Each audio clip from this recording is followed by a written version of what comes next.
Gule, for Mr. Victoria. Lagi, itu dicek lagi, kemudian akan kita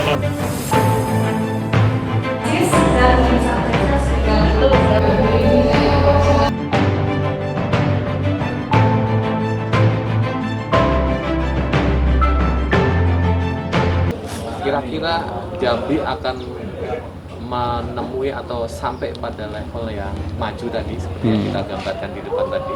Itu kira-kira butuh waktu sampai berapa lama, Pak? Ada nggak semacam tahapan-tahapan fase-fase itu kalau dihitung itu, nah ini masih kurang, ini kita butuh waktu sekian. Ya, jadi memang dulu ya kota Jambi ini waktu saya kuliah misalnya itu ke Malang kan, orang nanya Jambi itu sebelah mananya Palembang itu. Palembang lebih dikenal dari Jambi. Kemudian di fase-fase berikutnya ketika saya jadi dokter tapi masih kerja di Palembang, di Jakarta juga Jambi sudah mulai dikenal, tapi belum seterkenal sekarang. Nah, jadi memang keberhasilan terutama juga kepemimpinan Pak Wali didukung semua ASN-nya dan digitalisasi informasi yang saat ini itu mendukung Jambi bisa dikenal lebih pesat di luar ya.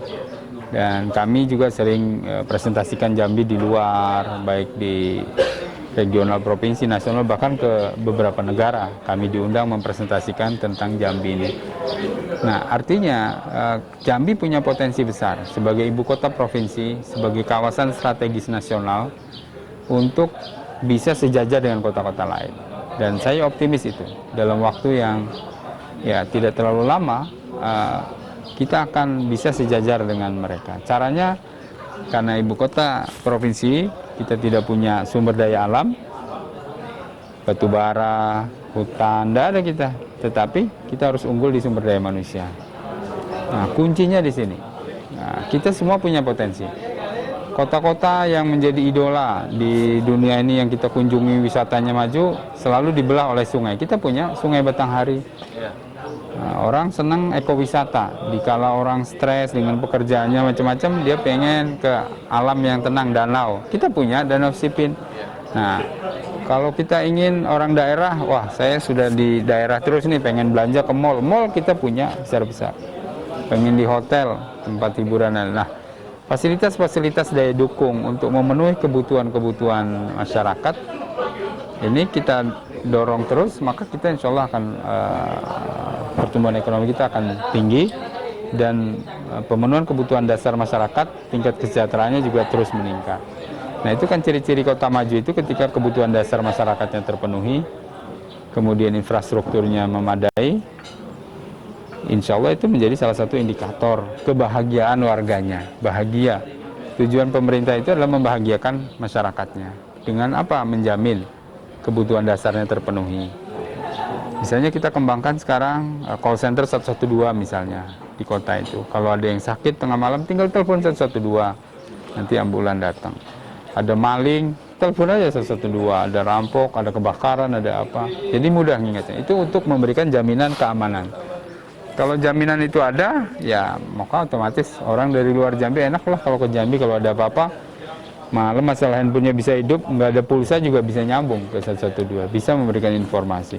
Nah, itu bentuk penjaminan kita kepada warga mengenai pemenuhan kebutuhan dasar. Apakah masih banyak yang belum terpenuhi? Masih ada. Ya, seperti misalnya cakupan air bersih dari PDAM, terus kita tingkatkan. Cakupan pelayanan kesehatan alhamdulillah sudah merata, tapi terus kita juga tingkatkan. Kebutuhan pangan yang stabil harganya dengan upaya-upaya kita mengatur distribusi pangan, itu juga kebutuhan dasar yang penting. Tapi di sisi lain, kebutuhan orang kemudian naik ke atasnya yaitu rekreasi, wisata.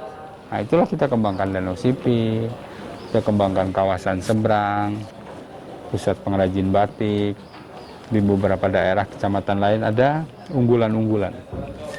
Nah, ini upaya-upaya kita untuk mempercepat Kota Jambi lebih maju ke depan. 10 tahun lagi, 15 tahun lagi, 5 tahun lagi? Ya, minimal untuk infrastruktur dasar, fondasi yang dibangun oleh periodisasi kepemimpinan Pak Wali, dan saya sudah cukup untuk membangun fondasi bahwa kota Jambi akan loncat menjadi kota yang maju sejajar dengan daerah lain. Nah, tinggal kepemimpinan berikutnya itu melanjutkan konsep pembangunan ini supaya hal-hal yang di luar kebutuhan dasar itu ditingkatkan, termasuk pengembangan Danau Sipin ini menjadi prioritas karena ini adalah kebutuhan berikutnya, itu wisata. Karena wisata memberikan multiplier efek terhadap ekonomi secara luas.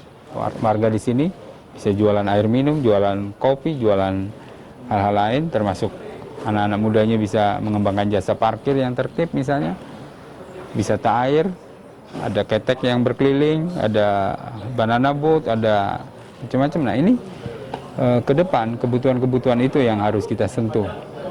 Termasuk juga bermitra dengan kabupaten. Kabupaten kita kan kaya juga, punya Candi Muara Jambi dan lain-lain. Sentuh itu promosi besar-besaran.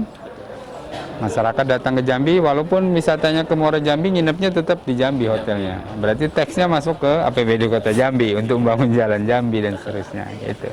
Itu Oke, Bang. Kita Iya Bang. sudah ada di penghujung acara. Iya, Tapi Bang. sebelumnya Bang, terkait dengan kepemimpinan selanjutnya. Nah, ini Bang Maulana ini kan namanya masuk dalam survei nih. Iya, iya, iya. Nah, kan? Dalam survei Iya, iya. sebagai the next leader berikutnya. Bagaimana Ya, tanggapannya Bang Mandor mantau ya, mantau ya. Saya mantau. Wah, ini Bang Maulana masih Iya. juga di tadi dibilang kepemimpinan selanjutnya. Iya, iya, iya. Atas iya. adanya survei itu, iya. bagaimana tanggapannya, Bang? Ya, jadi kan masa kepemimpinan Pak Fasa dan saya ini kan baru 2 tahun 4 bulan. Hampir 2,5 tahun, baru separuh jalan.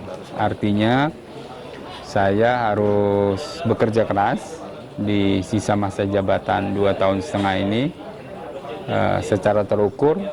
Pencapaian target RPJMD harus saya kejar. Makanya saya dan Pak Wali terus bekerja secara aktif bersama-sama dengan unsur ASN yang lain, OPD, semua bekerja keras. Kalau kita sudah bekerja maksimal, tentu masyarakat akan melihat. Ya, kembali kalau kepemimpinan ke depan di tangan masyarakat Jambi. Ya, mereka yang akan menentukan siapa pemimpinnya ke depan. Nah, itu Bang Mandor. Sekarang tugasnya kerja dulu. Buktikan itu. Oke, Bang Maulana, untuk closing statement pada masyarakat Jambi, barangkali ada hal yang mau disampaikan dalam situasi hari ini. Ada hal yang mau diarahkan, apa yang harus dilakukan dalam situasi hari ini. Monggo. Ya, saya berpesan kepada masyarakat Jambi, khususnya kelompok masyarakat milenial ya, agar terus berinovasi, berkreasi di tengah kondisi alam yang saat ini, pandemi COVID. Kita tidak boleh menyerah. Banyak cara untuk kita bangkit secara ekonomi. Kita berikan kemudahan-kemudahan akses permodalan, kita berikan media untuk memudahkan marketing dan lain sebagainya. Terus berkreasi anak-anak muda Jambi untuk mendukung pertumbuhan, tapi jangan lupa patuhi protokol kesehatan. Terima kasih. Oke, terima kasih Bang Maulana, Wakil Wali Kota Jambi atas waktunya dengan Tribun. Saya terima kasih juga nih, Tribun luar biasa nih ya.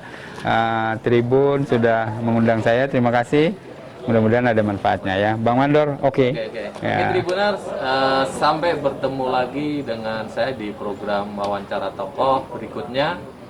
Sampai jumpa dan jangan lupa simak berita-berita update di tribunjambi.com. Dadah. Waalaikumsalam.